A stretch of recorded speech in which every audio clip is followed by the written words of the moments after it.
is not like TV, only better. Television! Teacher, mother! Secret lover. What, that's it? That's your movie? Well, I said that I had an idea for a movie.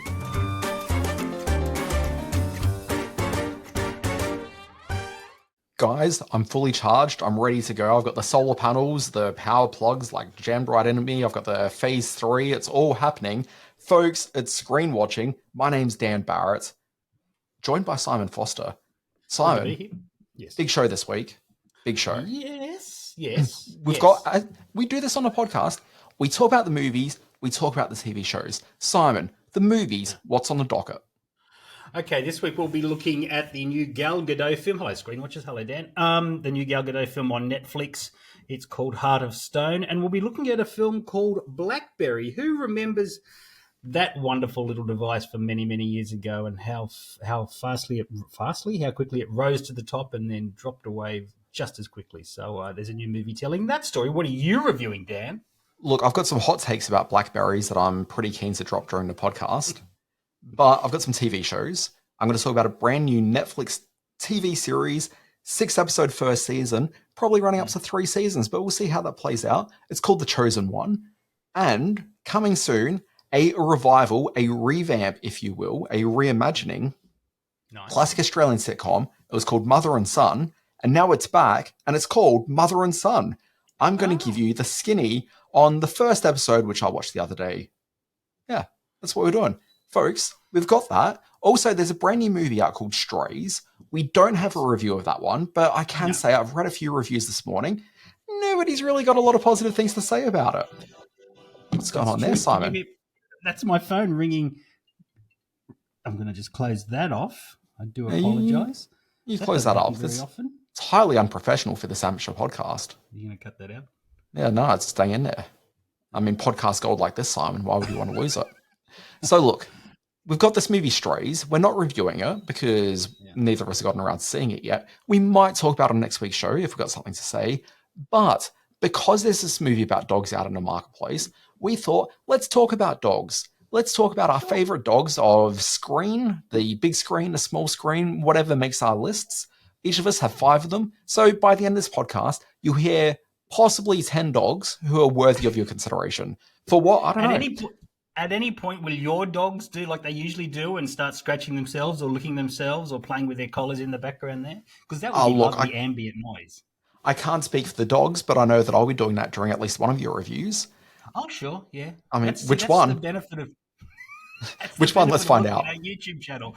You can often see Dan scratch or lick or play with himself on the internet. Well, who hasn't seen that? It's good to talk to you, Dan. It's been a bit... It's not that sort of YouTube channel, Simon. Also, we've got more going on. We're going to talk about what else we've been watching. We've got In History. We've got birthdays. We've got so much to shake sticks at and poke around. I've got nothing.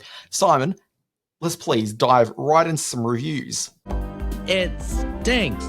Simon, first up, let's do a movie. It's a TV movie on a thing called Netflix.com. Simon, tell us all about Heart of Gold, Heart of Glass, Heart of Stone. Heart of Stone, my friend. Let's play a clip. You know what you signed up for. No friends. No relationships. What we do is too important. When governments fail... Gal Gadot plays Rachel Stone, a.k.a. Nine of Hearts. She's a member of a secret peacekeeping operation called The Charter, who is undercover as a rookie MI6 tech agent. It's a job that takes her and her offsiders, played by Paul Reedy and Jing Lucy, to places all over the globe, the Swiss Alps, to London, to Lisbon, to Senegal, and to Iceland, just to prove how expensive these films can be to make. Matthias Schweighofer plays the Jack of Hearts. He's Rachel's tech aide. He's always plugged into a supercomputer known as the Heart, which allows him to use surveillance data to help her in her missions. And this data visualizes in front of him, which he manipulates with his hand, which was great when Tom Cruise did it all those years ago in Minority Report. Seems a bit old hat nowadays, but there it is. And it doesn't look too bad. Yeah, that's exactly like it is for those of you watching the Dan do his Tom Cruise. Also in the mix is Jamie Dornan, who we know can be a slithery, slimy beast from some of his other portrayals, and he certainly turns out to be in this film as Parker, who sort of has the most villainous moments, but doesn't really lean into them too much. He's a little bit of a vanilla in this one, which Jamie Dornan's capable of being. Also in the mix and amping up both the female presence and the international presence is the lovely actress Alia Bhatt from India. She plays a hacker called Kia, who's just one big walking cliche for most of the film. The one main guy in this who's worthy of any note is a model turned actor called Yon Kotekarena.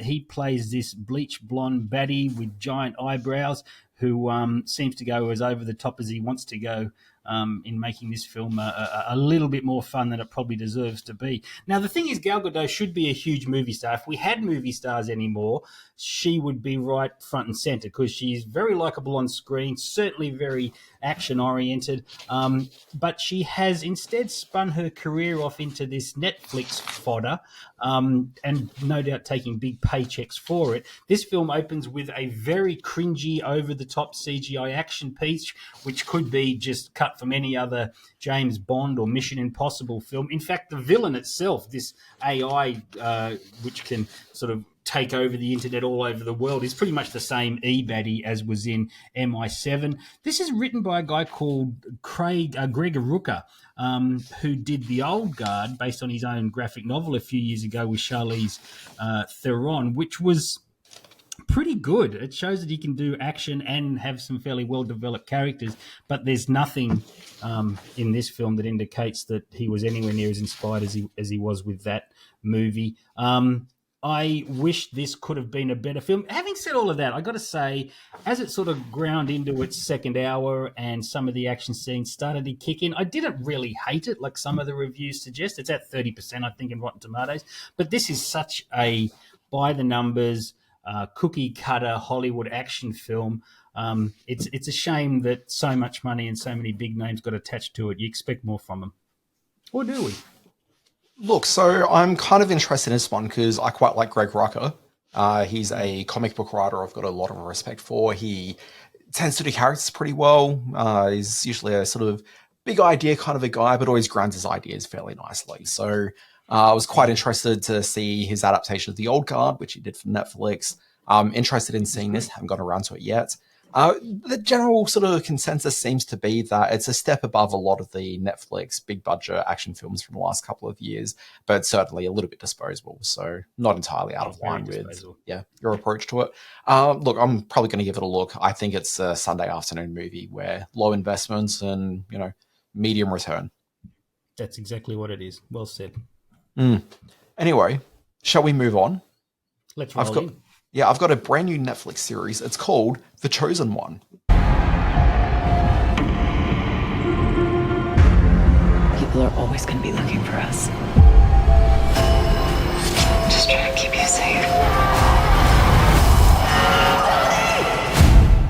So, Simon, you hear a phrase like The Chosen One. What do you think it's about?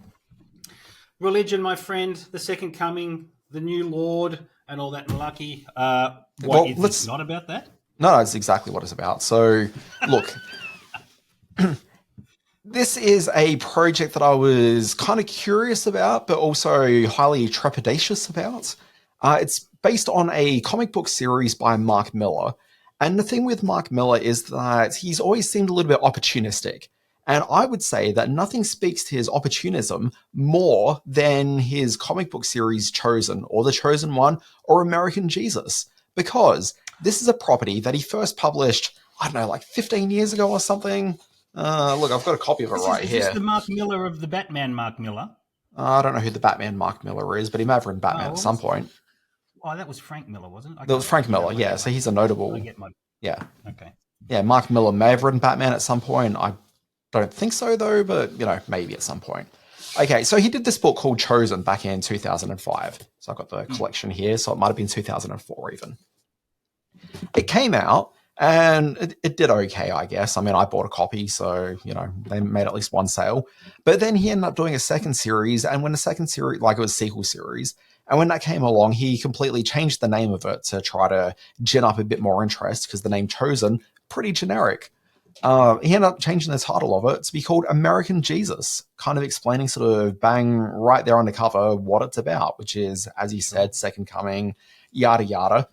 And so suddenly American Jesus ends up becoming the chosen one when it becomes a Netflix series, because I'm guessing American Jesus sounds a little bit difficult in terms of getting attention without protests, would probably be the reason why I think Netflix have probably opted for another name. And it just kind of feels like just even embracing that just kind of felt a little bit opportunistic of Mark Miller's got a long-term deal with Netflix. He's had a few shows up that haven't really performed all that well. I think it's a bit of a dud deal, but also I don't really like Mark Miller very much. So yeah, I'm putting that out there. So, the problem with Mark Miller as a writer is that basically he always leans towards like being a bit of an edgelord. If people don't know the Mark Miller of comics, they know the Mark Miller of cinema, in that his best known thing is probably Kick-Ass. Okay, but of course. Okay, yes. Yeah, and I don't know if he had anything to do with the Kingsman movies at all. I'm not too sure. I'm not a Mark Millerologist. Okay, so whatever.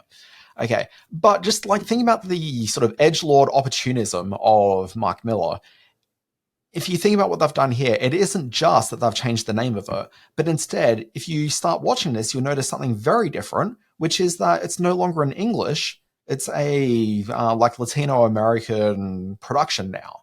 Okay, and it just kind of feels as though he was looking for like an angle to like really lean into, and that's the angle he's gone with it. So he went with Californian Sunshine. Yeah. So this isn't an English language production. There is some English in it, but it's largely Spanish. Although most people, based on the way that Netflix works, it'll just go to whatever the default language is. So expect some dubbing over the top of it. Yeah, basically what you're going to get is some fairly shonky dialogue, just generally across the board. You're going to get a storyline which I was actually kind of curious about this. I haven't pulled this book off the shelf for like quite a few years on account of the fact I don't think it's very good. But if you watch the first episode of the program, the very end of episode 1 is basically page 4 of this book. And boy, did it feel it, because that first episode really plods along. They've taken it from being this main sort of, potential Jesus character to suddenly being this character, but with like 5 friends who all have like their own stuff going on. None of them particularly interesting. Yeah. I guess, one could probably look at it as being a bit sort of Stranger Things like, but at least Stranger Things sort of lends into them actually being sort of realized characters, even if somewhat stereotypical, particularly in that first season, but at least lent into the 80s, and there was something fun about that. There's nothing really fun about these characters. There's nothing super engaging about them. They're all cookie cutter, at least in like the Chosen book, like the character's a bit of an edgelord and there's, an angle to him, but like none of that's really in this TV show. Like it's just dull, dull, dull. And then Simon, here's the thing. There's one more thing. There's one thing I could say about this that could maybe sell it and convince people to watch it.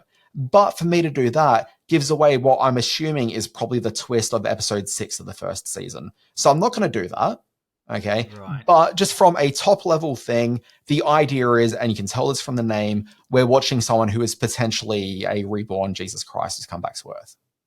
That's what I was going to get to, because it was called American Jesus. Now, I'm a little confused here, because I knew there's been a bit of talk about The Chosen or The Chosen One as a project that came out of Angel Studios, which Unrelated. is a studio at the moment that is making a whole bunch of dollars out of Sound of Freedom, most of it their own dollars by all accounts. But so these are two different things. They're not unrelated, together. Nothing to do with it. But Jesus is a pretty common character who I think a number of people feel they've got some sort of IP ownership of. Okay. All right. Yeah. So The Chosen One, we should point out that it does feature Diana Agron, who possesses a lot of the qualities prized by the superficial male. So I'll probably have a look at it just because of she's in it. But otherwise, this sounds like a potentially interesting show that maybe falls short. It's based on a book that isn't very interesting. So, if you want to say it's potentially interesting, I would maybe argue that no, it's not. I quite like these sort of stories. There was a great film with David Duchovny called The Rapture many, many years ago that Mimi Rogers was in. And I love these sort of placing spirituality and placing sort of religious iconography in a very modern setting and seeing how the modern world deals with it, and bringing with it all the mysticism and all the powers that biblical powers that come of that sort of setting. So I'm kind of on board from that point of view. A young Jesus walking around SoCal is kind of cool to me, but maybe it's just not what it could have been. Yeah, look, my understanding with The Rupture is that there's a David Duchovny like full frontal nude scene in it, but I haven't seen the film. Yeah, I've seen the film a couple of times. Yes, there is a David Duchovny full frontal nude scene, which was kind of his thing back in the day when he was like pre-X-Files. He Red Shoe Diaries. Out-peened quite often, from what I understand. I don't think that's true. I think it was just in this one movie. But he was the host and narrator of the Red Shoe Diaries for, 6 or 7 seasons or something. Longer than he needed to. He has a threesome scene with Mimi Rogers and one other person in The Rapture. I think did we just blow out? We're going to have to put an E sticker next to our podcast name now, are we? No, I didn't think we need to go into that much detail about what he's up to in The Rupture. Is that what we're reviewing now? Is that where we're at? No, we're moving on. I'm going to talk about a little film called Blackberry. Yeah, what can I do for you? Okay, picture a cell phone and an email machine all in one thing. There is a free wireless internet signal all across North America, and nobody has figured out how to use it. Simon, before you start with the review of Blackberry, can we talk about Blackberries for a quick second? I'd love to talk about Blackberries because I had one and they were crackberries for me. So yes, let's talk Blackberry. Yeah, look, so for all of my life, I've heard people talk about the Crackberry and how they miss their Blackberry with their touch keyboard and whatnot. And I've always just kind of thought that it was more just something that like tech journalists talk about, because I don't think I ever actually saw a person in real life with a Blackberry, like outside of like maybe 1 or 2 managers that like I worked under at some point. But outside of that, never saw it. I can assure you this is this little sort of grey area where maybe our age is plays into it, because I was right in the middle of corporate culture and corporate existence when every single person had a Blackberry, and they very much became, workplace standard in the days before, the iPhones and the everyone had one. Blackberry was such a part of the business world for the time that I wore a suit and tie. It was I totally got why there's appeal in this film. Yeah, I don't get it. I'm confused. I don't understand why there'd be a movie about it. It's baffling to me. When's the movie about the 3 phone? That's what I want to know. I want to hear a movie with polyphonic ringtones. That's what I want to hear. That'd be a movie. Let me tell you about Blackberry first of all. As we've pointed out, there was a period sort of I'm guessing from the mid-90s when the 2 guys played by Jay Baruchel and writer-director Matthew Johnson came up with the idea for what was then called Pocket Link. They went to a financing firm, which is where they met tough guy sort of financier Jim Balsillie, played by Glenn Howerton in the film, and played wonderfully by Glenn Howerton. He's such a dick. And this tells the story of about that 14 or 15-year period where BlackBerry had 1/3 of the mobile device market, was taking up just this enormous amount of bandwidth and data, and everything to do with the mobile phone business was all about the Crackberry. It flew high and succumbed to greed and avarice very quickly. This film portrays the 2 founders, Mike Lazaridis, who's Jay Baruchel, and Doug Freegan, as very inexperienced business types who, one won't grow up at all, and one is forced to grow up very quickly to run his company. All the while, Jim Balsillie is sort of lording over them both, just counting the cash and playing real hardball, which he did play hardball to get the BlackBerry off the ground to start with, but then didn't want to run the company, just wanted to fall back on his mattress covered in money, and there's a bit of that in this film as well. The story itself is kind of familiar in that they have an idea, they fly high, they're not prepared for its crash, and then they all sort of fall into a heap with the Securities Exchange Commission coming after them for a few minor infractions, as well as Apple launching their iPhone and sort of undoing all the good work that they've done with their click-click touchpad, keypads, and the innovative design of the Blackberry. And this movie captures all of that in such an entertaining, at times funny, at times sad, but always really energetic and really entertaining way. So even for those who weren't touched by the Blackberry magic like you, Dan, it's a film well worth seeing just for its skill at telling a really entertaining story. Look, I will watch anything that has Jay Baruchel in it. So yeah, me too. Yeah, maybe you're the person who talks about this, Simon. I've been thinking about launching a Jay Baruchel podcast where we just examine nothing but the films and TV programs of Jay Baruchel. I'm a fan. What was that thing he did a couple of years ago, which was sort of Jay Baruchel and the end of the world? He sort of looked at all these different ways, all these different worries of existential crisis that we're going through at the moment. Oh, that was a Viceland thing, wasn't it? Yeah. He had his own. He fronted and he had that sort of squeaky, worried, anxious man thing down pat in that, which was really entertaining. I should point out, this is a Canadian production, so you will see Michael Ironside, you will see Saul Rubinek, you will see Martin Donovan in this. They're sort of all the top tier Canadian character actors whose faces you will instantly recognise. Are they Canadian? Those three are, yeah. Really? I thought they just appeared in lots of films that were low budget enough to be shot in Canada. No, Ironside and Rubinek are definitely Canadian. I'm pretty sure Martin Donovan's Canadian too, because he was best friends with Hal Hartley, and they sort of made a lot of movies back in the day. Also, this is in cinemas and should be seen in cinemas, but there is an extended serialized version of the film that's going to air as a 3-part miniseries on Canadian television in a couple of months' time, which will probably come out here sometime soon as well. So it might be worth seeing how they blow it up. I don't know if it'll be a very different beast as a 3-part miniseries, but it was because this was made you understand the technology and the personalities, but didn't get bogged down in them. And I'd hate to see a longer serial version do that. So Blackberry is in selected cinemas and is a very entertaining film. I think I'm just going to wait for the miniseries. Simon, let's play a clip of the next thing I was going to talk about. It is the Australian remake of the Australian sitcom Mother and Son. Orange, root vegetable, 6 letters. Carrot. That's it. Glad you're doing the crossword, Mum. No, it's my shopping list. Arthur's been very lonely. You should see the amount of coconut oil he's been going through. Where are you? Well, we're at a goat farm. What the hell are you doing at a goat farm? You're not kicking me out of my own home, Arthur. Simon, you'd be of an age where you would have seen Mother and Son, the original sitcom on the ABC. Fuck, that's a bit rude. Jesus, Dan, that's a bit ageist. Yes, I am of an age where I do remember it with great fondness and how it was resoundingly championed as some of the best written comedy the country's ever produced in its day. I haven't heard a quality perspective from you there. Did you like Mother and Son, I guess is probably the question. Well, yeah, it skewed a bit older than my youthful self at the time, but it was certainly watchable and likable and had great chemistry between the stars. So, yeah, look, I was on board for Mother and Son if I was sitting there having a cup of tea with Nana.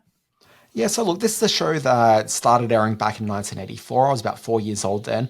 It ran through a whopping 42 episodes, Simon. Okay, but finished up in March 1994, so it ran for 10 years, like on and off, because obviously not really a whole lot being produced there. Probably 6-episode seasons, I'm guessing. Just, did its thing. I've never really watched it. I know I saw clips of it as a kid. You've never seen the original? No, it's lovely. Never watched it. Cracknell and McDonald were wonderful together. Henry Zepps as the other sleazy brother was very, very funny as well. No, it was a terrific piece of writing and local sitcomery. Yeah, and look, I'm sure that if I had watched it in a day, I probably would have been quite the fan of it, but it just never really happened. Never really saw it. So I come to the remake with zero expectation, okay, except for one bit of one data point, which is that Matt O'Kine. I quite like Matt O'Kine. I watched his TV program that he made for Stan a couple of years ago. Fucking hated it. Really, really hated that program. Did not care for it. It was. I feel angry just even trying to think about that program right now.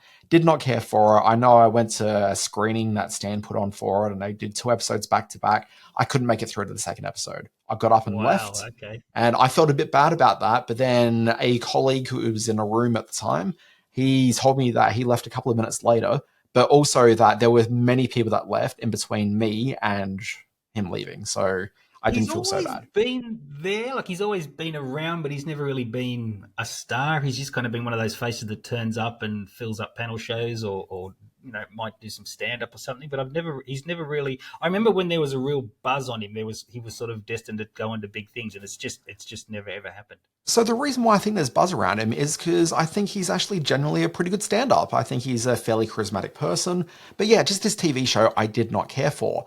So I came to this with some trepidation. And I have to say, after watching the first episode, it's fine. Like, I don't hate it. Okay. Right. I think there's like a bit of a charm problem with it. I didn't really necessarily find myself loving the characters by any means.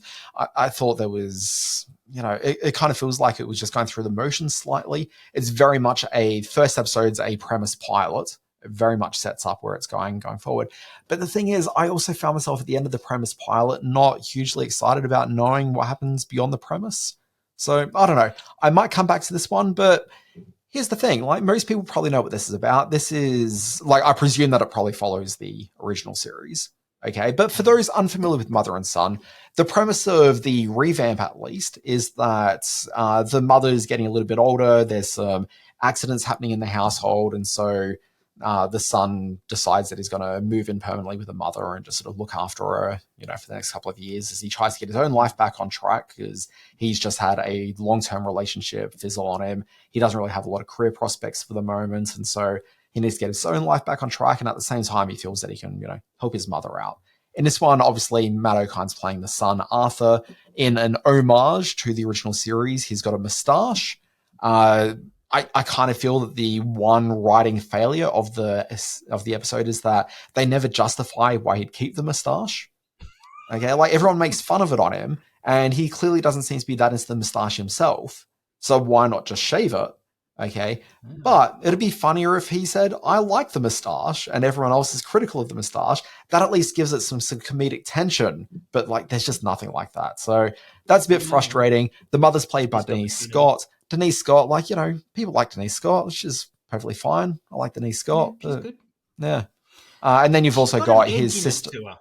Bit of edginess. She's got an edginess to her that Ruth Cracknell didn't have. Like, she was a very sweet but dithery and didn't quite know she was being such a pain in the ass to her son all the time. Whereas Denise, I imagine the appeal of casting someone like Denise Scott in this was that she could be a little bit of a, like Anne Ramsey in Throw Mama from the Train. She could be that type of mother, but that might make a tough week-to-week watch. But who knows? Look, she's a bit acidic, but at the same time as well, she's got some heart to her, and that's generally the vibe of the show: acidic but with some heart. You've got some supporting cast members. So the sister of Arthur is played by Angela Nickas-Sullen, who I don't actually really know. Her partner is Virginia Gay, who I have seen in other things. And, perfectly fine. The cast is perfectly fine. I'll give this as a bit of a content spoiler. There is a naked bottom seen in the first episode. It's one of the two leads, and I'll say this, it's not Matt O'Kine. Denise Scott is very quickly becoming the female version of Glenn Robbins. She'll drop her trousers at any opportunity she can. Now, I should say, I don't know for sure that we are actually seeing, and I didn't say which character it was, just putting that out there, but I didn't actually see who the bottom belonged to. It's certainly shot. So, I mean, it could be a stunt bottom, is all I'm saying. Oh, you think they're going to bum double? Maybe. That's disappointing. I wanted to see Denise Scott's bottom. I don't like where this conversation's going at all. Hey, Simon, I think we've got another movie to discuss. Is that true? What else is happening here? We're done.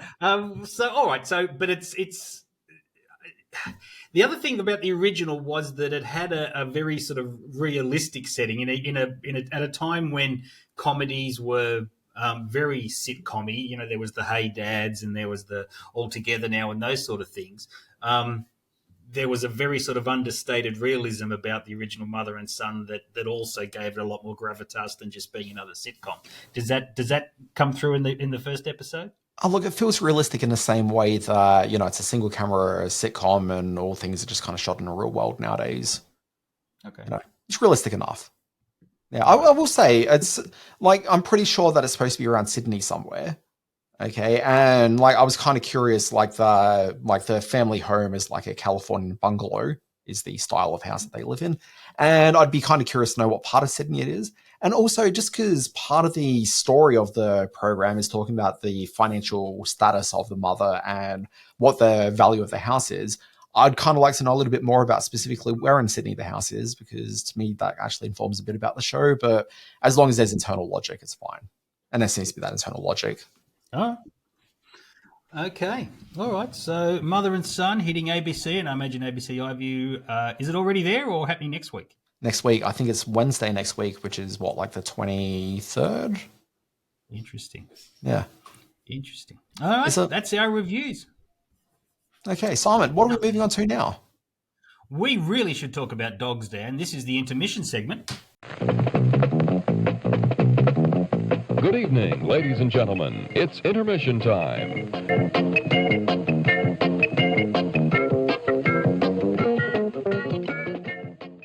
Okay, people have said this podcast has gone to the dogs before, but now it's true. Whoa.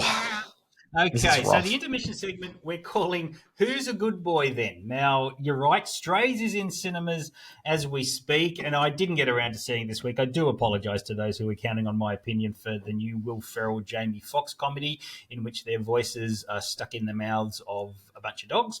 Some of the reviews are coming through this morning that say it's pretty good, so maybe it's probably worth checking out. We can talk about that at some other time. Now, you and I are devout dog men. And we thought this gives us an opportunity to look back at the great canine characters of movie and TV history. I've done a bit of research on this. I came up with a whole bunch, but I know you don't like me to run off on a tangent when we're talking on these best of sort of things. So I've got my 5. Shall we go back and forth? We'll go back and forth. I've actually got 5.5, but we'll talk about my half at the end. Oh, I don't understand that. All right. Okay, That's fine. Okay. Who's going to kick off? Look, I'm going to kick off. And before I kick off, obviously we were talking about the divisive attitude around Strays. As we record this, Rotten Tomatoes has it at 54%. So split right down the middle. Take that for what it is. I mean, I think it looks like the sort of thing that you're either going to think is fun. It's not like I'm going to bring any sort of perspective to it being either funny or not funny based on my own opinion. It looked like the sort of thing which will get a few laughs and be on a streamer within the month, but we'll see how we go. Yeah, look, I'm looking forward to seeing it on a streamer. Okay. Yeah, me too. I might sit in December next week. I don't know. I've got a few nights to myself. I might do that. Okay.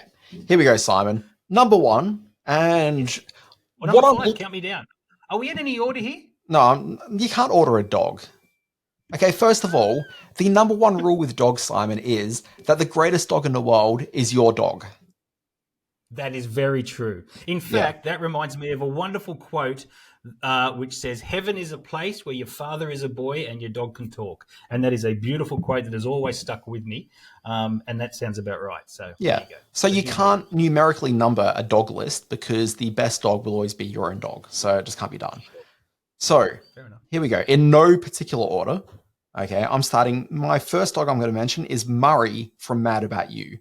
Okay. Beautiful. My rationale for Murray from Mad About You is that I feel that for TV dogs, the best ones are the ones where like the least is expected of them.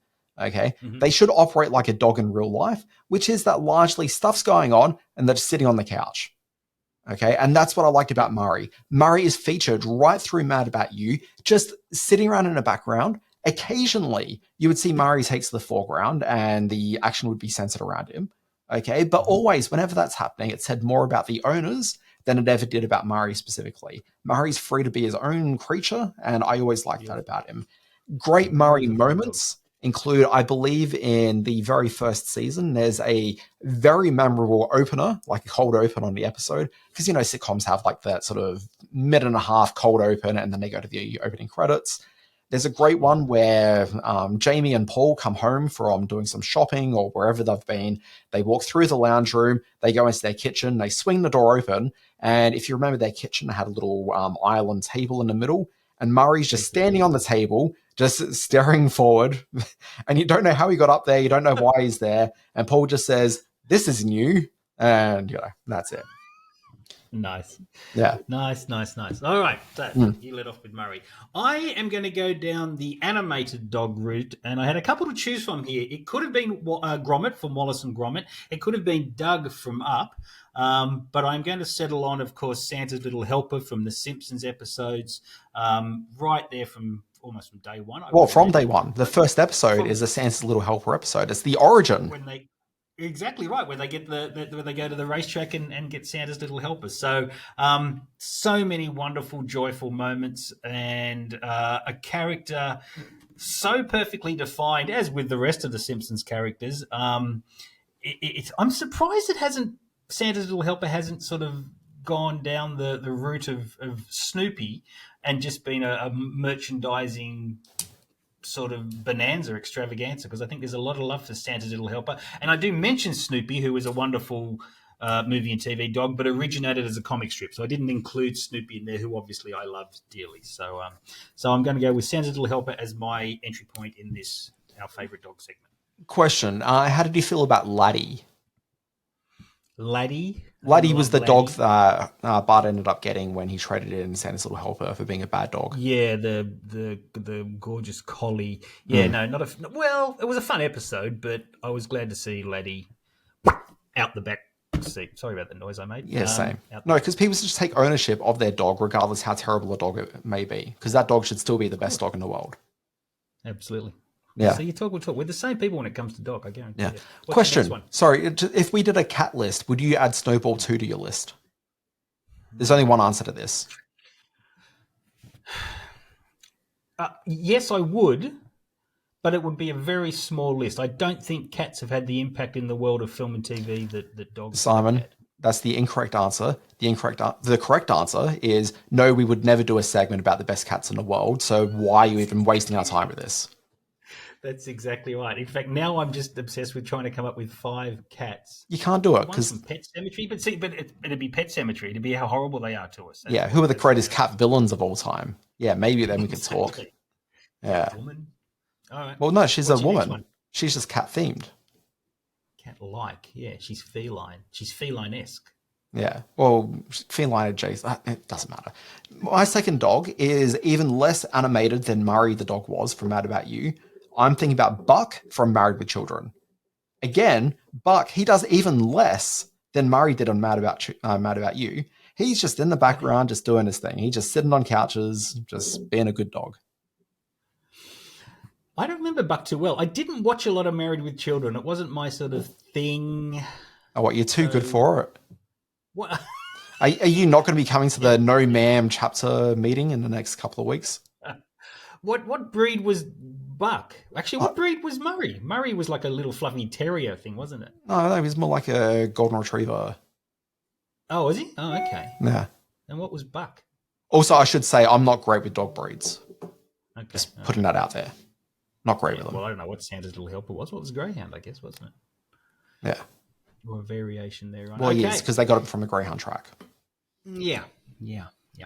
All right, the next one I'm going to throw in there. I'm keen to see if we cross paths. I think we may sort of cross our wires a little bit with this one. If you don't have one of these 3 dogs on your list, the podcast is done. This is going to be the last episode.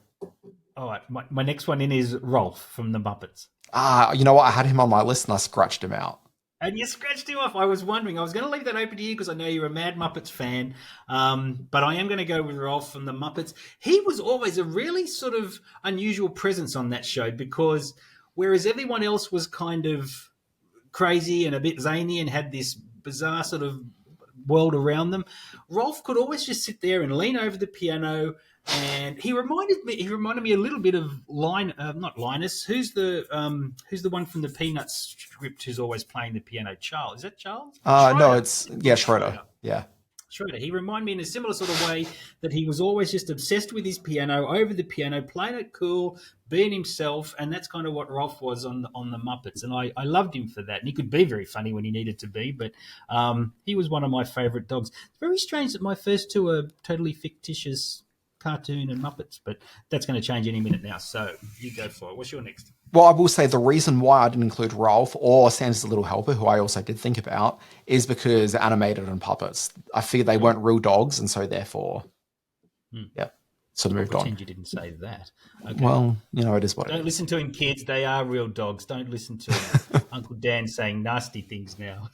Number 3 on my list, Simon, from a film that I adored. It's called Once Upon a Time in Hollywood. It's a dog called Brandy, who, come on, the first time that we meet Brandy, who doesn't fall in love with that dog?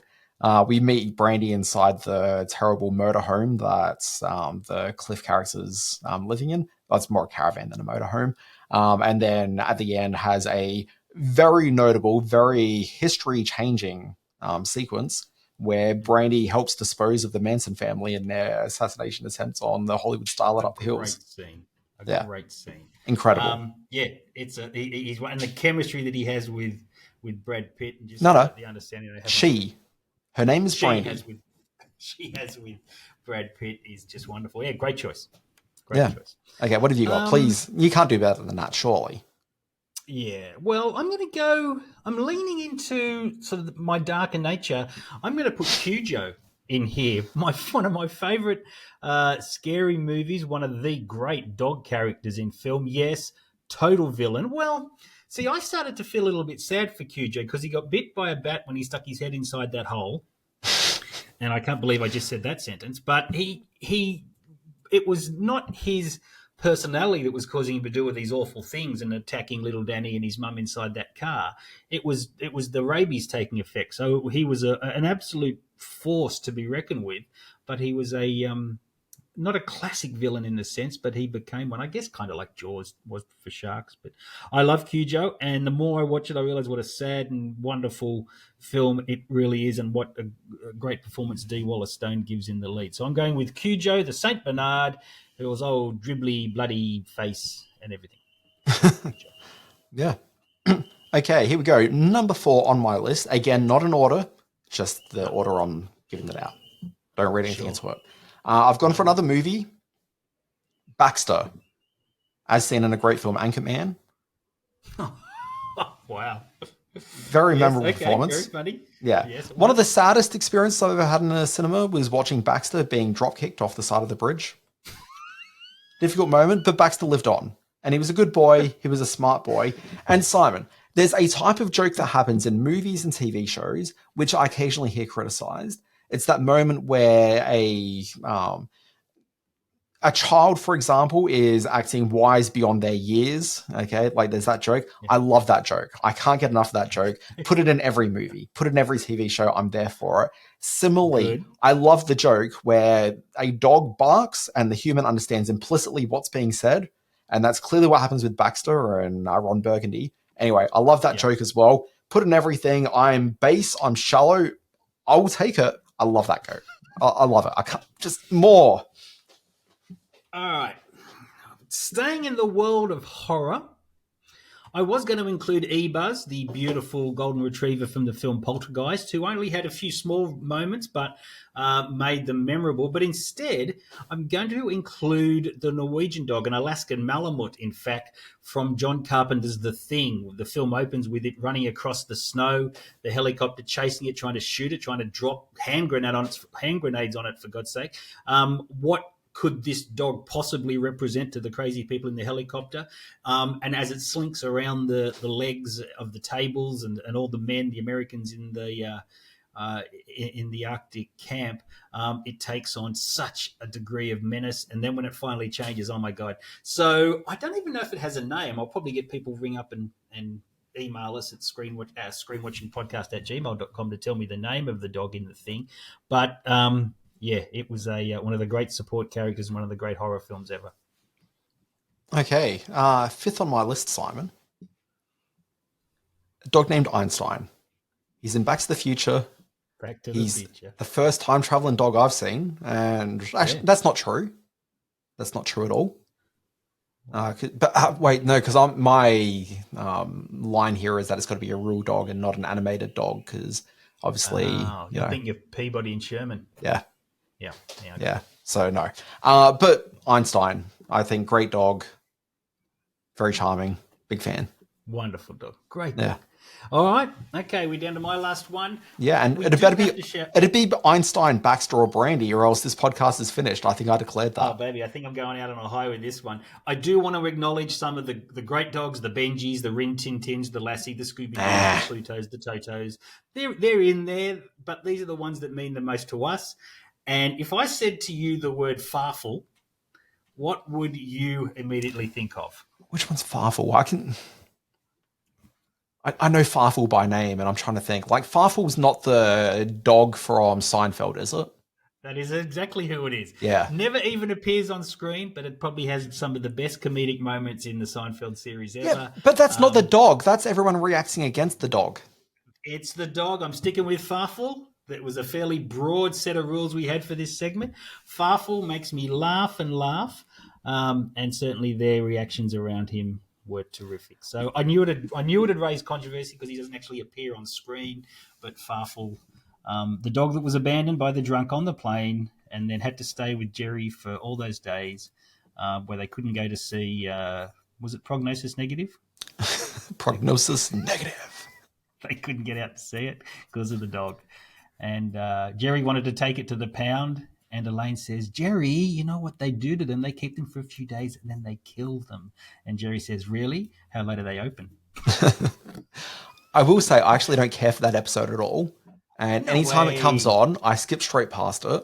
But I did watch it again recently as part of my commitment to watching every episode of Seinfeld again. That's what I figured. Don't you barretize my final.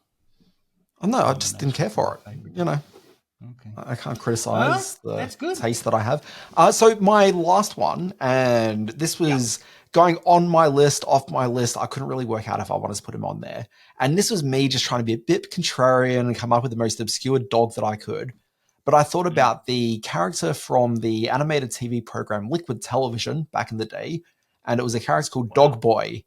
But I couldn't really decide, was he dog, was he boy? And so he didn't make my list for that reason. Dog Boy, I have no recollection of that whatsoever. And I was a Liquid TV fan, but I don't remember. I'll send you some clips. Unusual. Yeah. Okay. There was dog. But anyway, I think he was more boy than dog.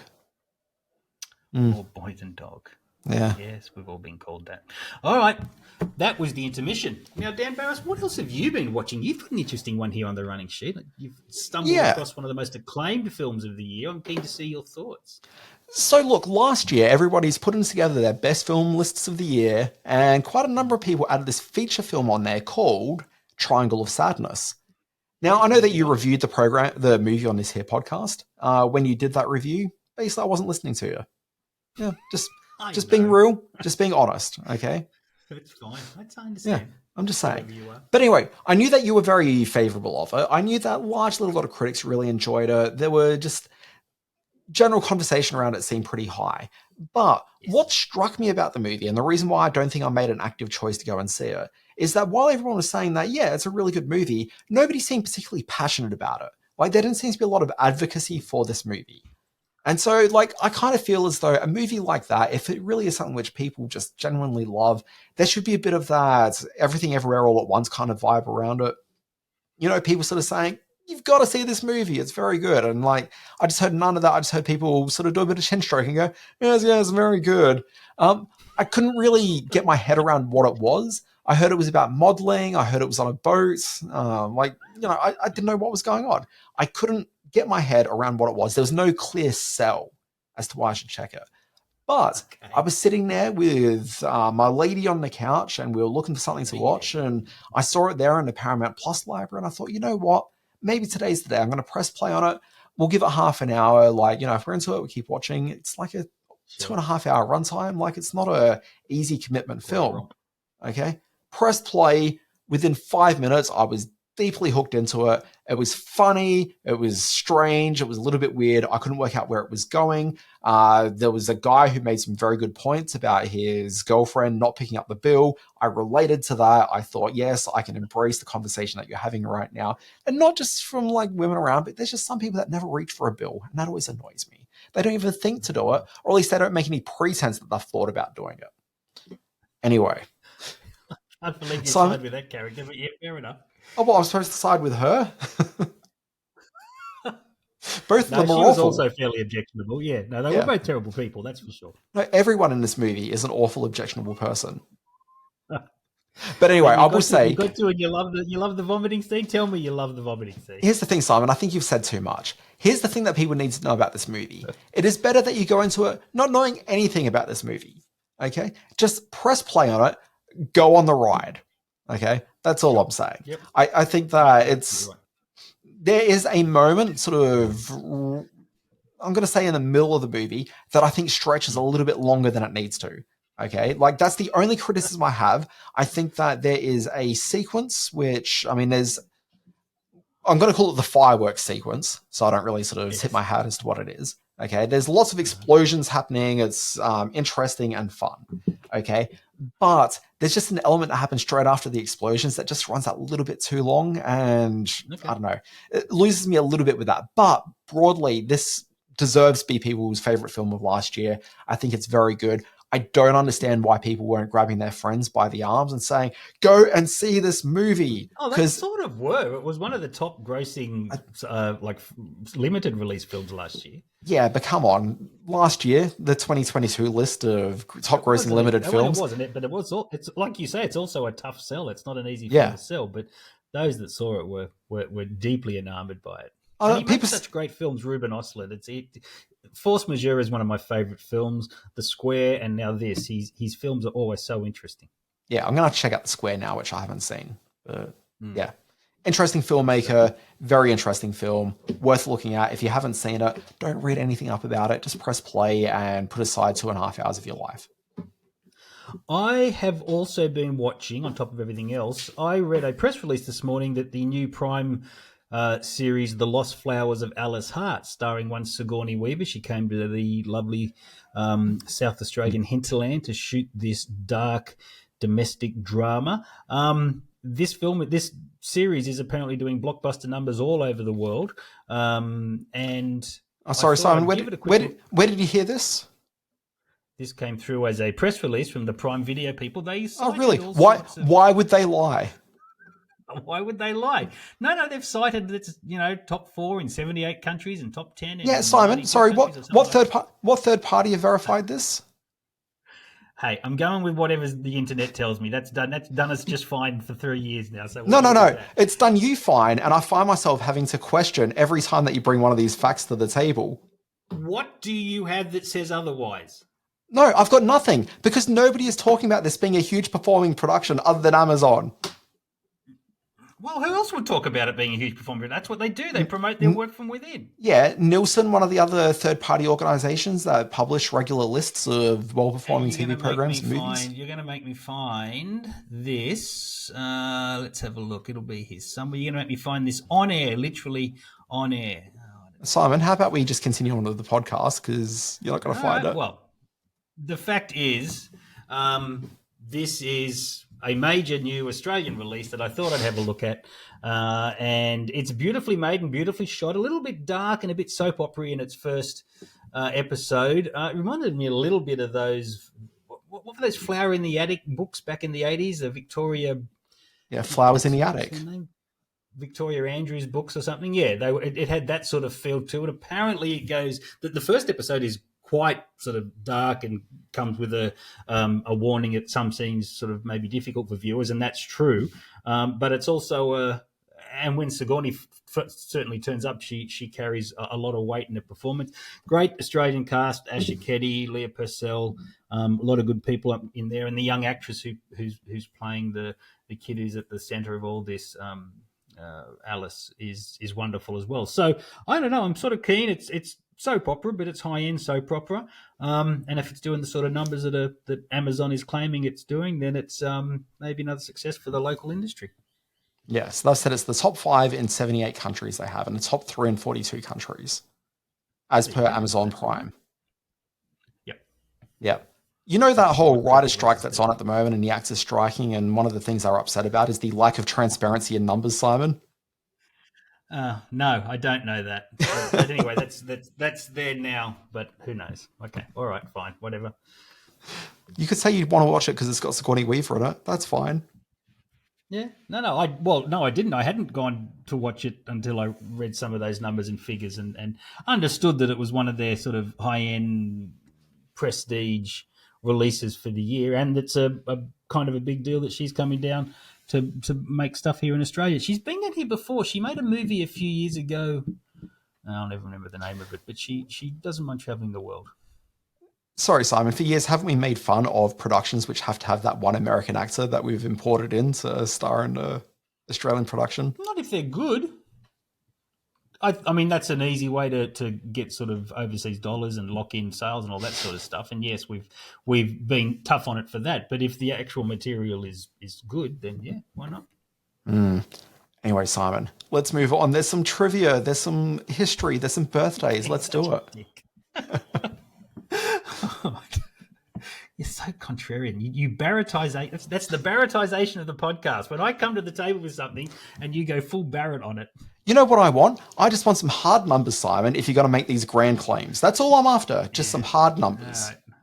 All right. Keep it hard. That's my motto. Okay. Well, here's some hard numbers for you.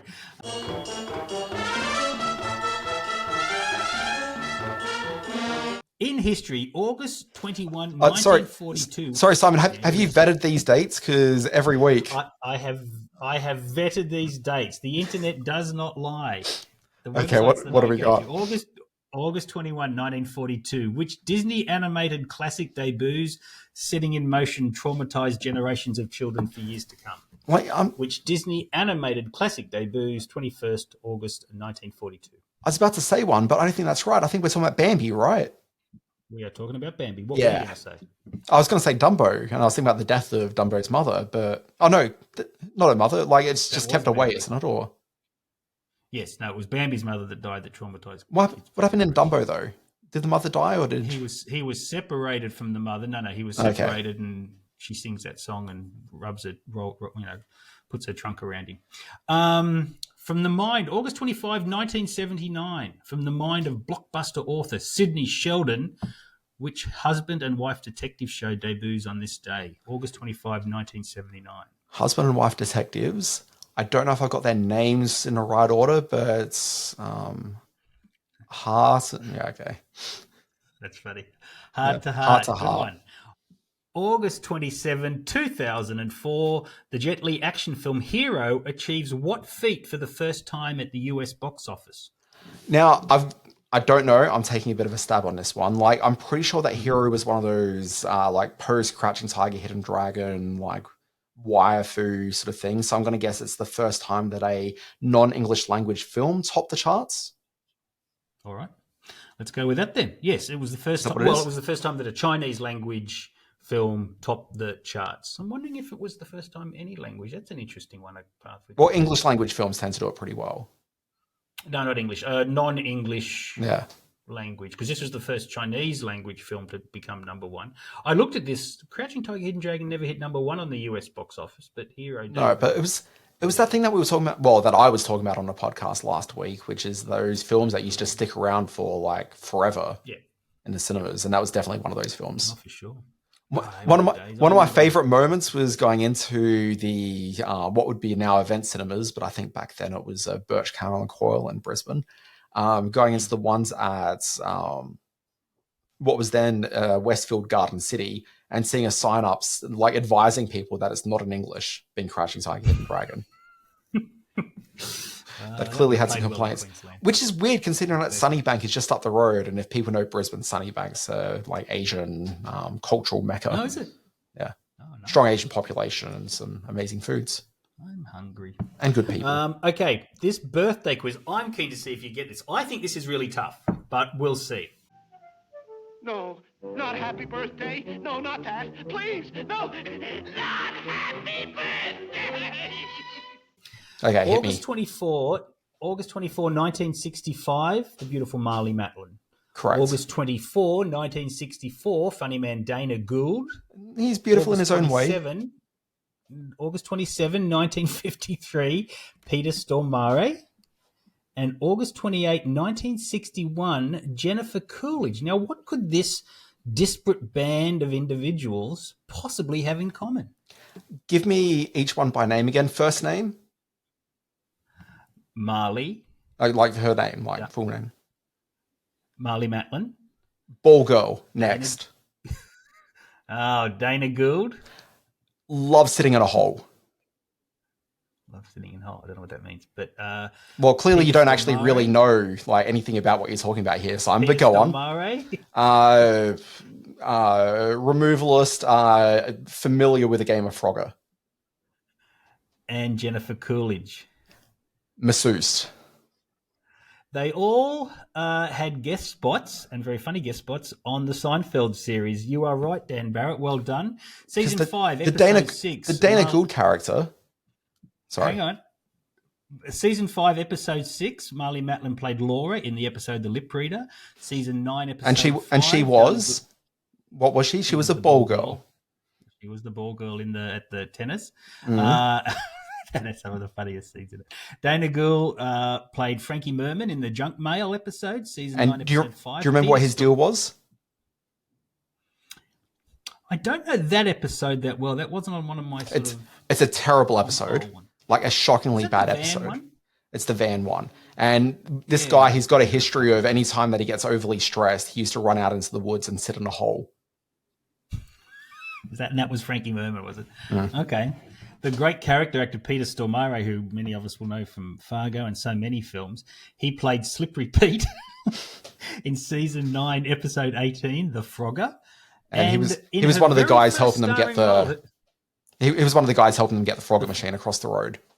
That's right. And according to IMDb, in her acting debut or in her credited debut, Jennifer Coolidge was Jodie the masseuse, season 5, episode 9, which was peak Seinfeld for me. That was the season 4 and 5 are just the episodes I've watched over and over again. So I've seen the masseuse many, many times. Yeah, she was the masseuse. So you're right. They all had guest shots on Seinfeld.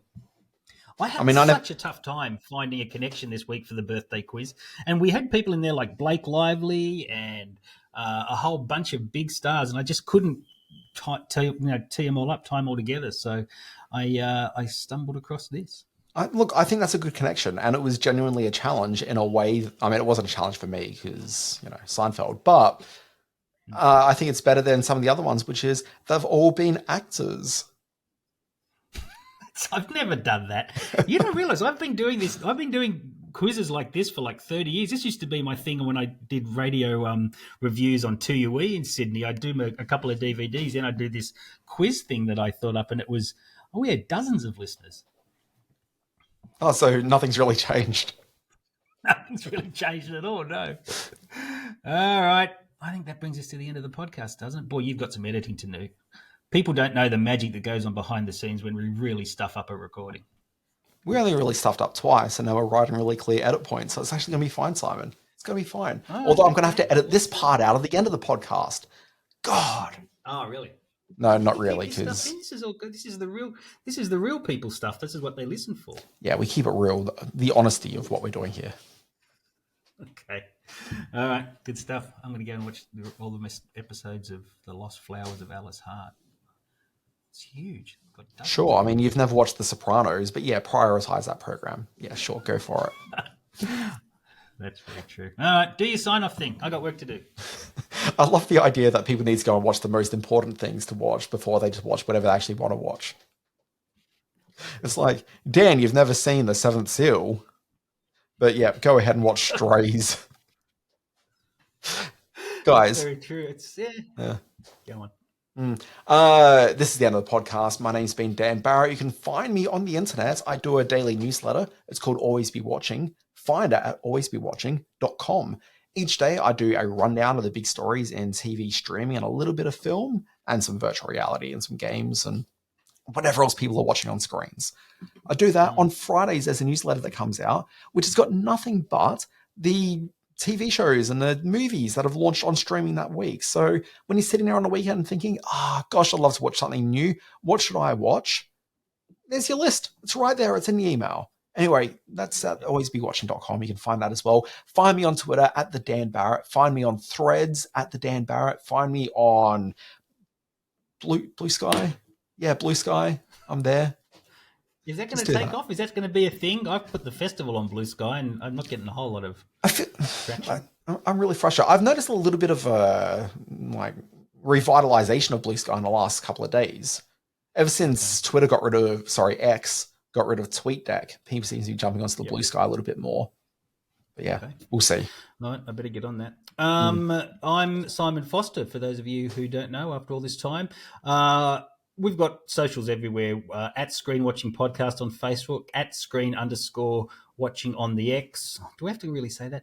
Our Screen Watching YouTube channel. This coming Friday night at 6 o'clock, I do believe one Dan Barrett will be standing in front of a screen and welcoming the hordes of people coming to the Science Fiction Film Festival Brisbane for the screening of Electric Dreams, which I'm very excited about. And I have to talk to you about creating some kind of screen behind you with your Always Be Watching logo on it, because I want to give you some kind of promotion. So yeah, that's good, because I'm not being paid. That, yes. No, you're not being paid. I'm not being paid. The festival is rolling out this week, 24th to the 27th in Sydney and Brisbane. Go to sydneysciencefictionfilmfestival.com.au for all your science fiction movie going needs. Okay, fantastic. Folks, this has been Screen Watching. We'll be back next week with more things we've been watching on screens. And yeah, as Simon said, he does have this film festival running. There's some really good titles in there. I'm going to be presenting Electric Dreams in Brisbane, but it's also playing in both Melbourne and Sydney, I believe, but without me. Yes, it is. Just how it goes. There's going to be a screening of The Last Starfighter. There's going to be the Twilight Zone movie. There's going to be a whole bunch of sci-fi films. You look like you're about to say something. No, I'm just so excited for Twilight Zone, the movie. I haven't seen that on the big screen. I never saw it once on the big screen, countless times on VHS, but to see it back on the big screen is going to be a big deal. So yeah, I'm very excited. I've had two filmmakers drop in just suddenly from overseas. I'm getting Sarah Cirilla, who's coming over for her Finnish film called Memory of Water, and she'll be in Sydney for a Q&A. And this German filmmaker called Tibor Baumann is coming to what I've found out quite by accident was the world premiere of his film at my festival. He pitched his producers and they paid for him to fly out here. So that's awesome. Yeah, it is going to be awesome. Yeah, I'm looking forward to it. Thanks, buddy. Look forward to it. But yeah, so find that one at the terribly named Sydney Science Fiction Film. What's the URL? Well, it's terribly named because it's called Sydney, but like it's in 3 cities.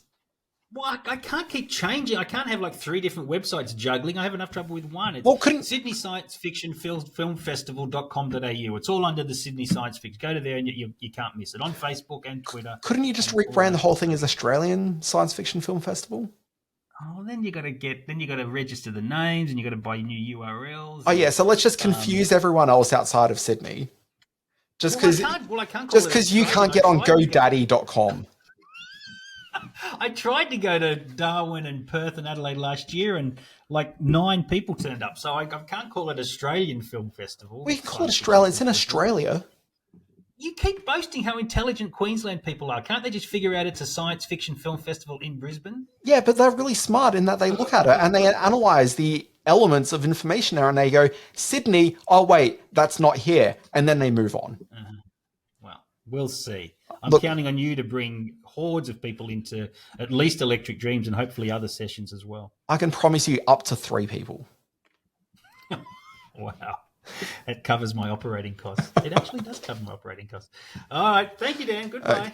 Okay, folks, we'll be back next week. And check out Sydney Science Fiction Film Festival. Get on Google because it's not going to come up easily as a website.